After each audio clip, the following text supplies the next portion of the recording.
Is Damien Evans. Now, despite the Kenya Meteorological Department's warning of heavy downpour that may wreak havoc across the country, Basic Education Principal Secretary Belio Kipsang insists that schools will reopen for the second term next week. This as majority of schools in the country have been converted into evacuation camps, a matter that may affect learning. Our reporter Vera Mora visited some of the schools in Nairobi area and filed this report. In Nairobi County, where flash floods have severely affected residents, learning in some schools may face delay due to the flood effects. I know this year we have had the phenomena and we've been blessed with quite some rain. And I know yesterday the president directed a multi-agency team to be able to deal with the challenges that have come with the rains.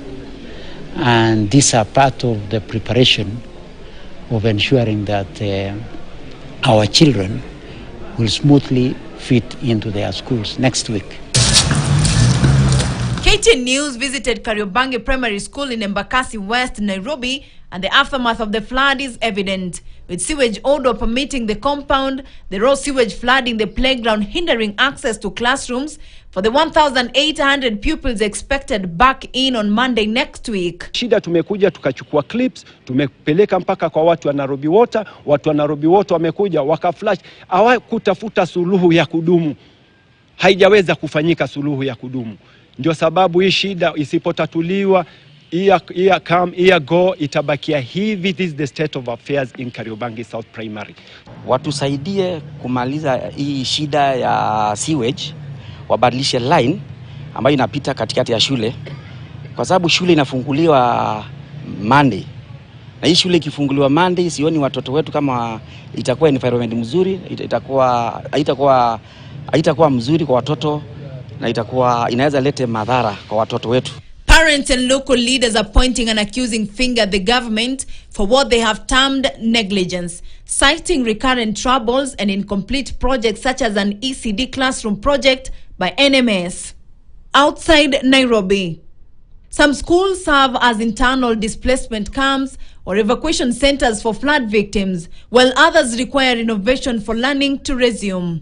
Back in Nairobi, at the Mathare informal settlement, over 1,000 households have been affected after the raging waters caused extensive damage.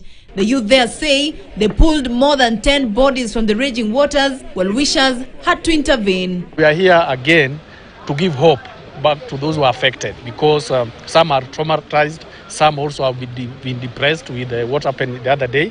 Every member of the community, every household imefikiwa na tumejua ni wapi na ni wapi kila mtu ambaye ameathirika na the floods. Tumeonana na wamama pale, wako kwa baridi, watoto hawana manguo, wazee wanatembea hata miguu tupu kwa hii baridi. So tunahofia ya kuwa hata magonjwa yatakuja kuwapata hapa. Businesses have also been crippled by the heavy rains.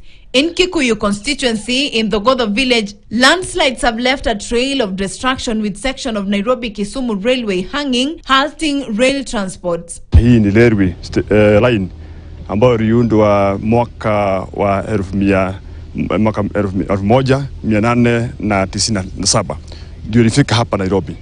Na tangu siku hizo hatujapata kitu kama hichi.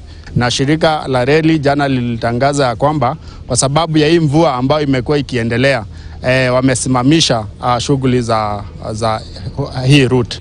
The Kenya Meteorological Department forecast more than 40 millimeters of rainfall between April 25th and 27th, gradually decreasing by April 28th.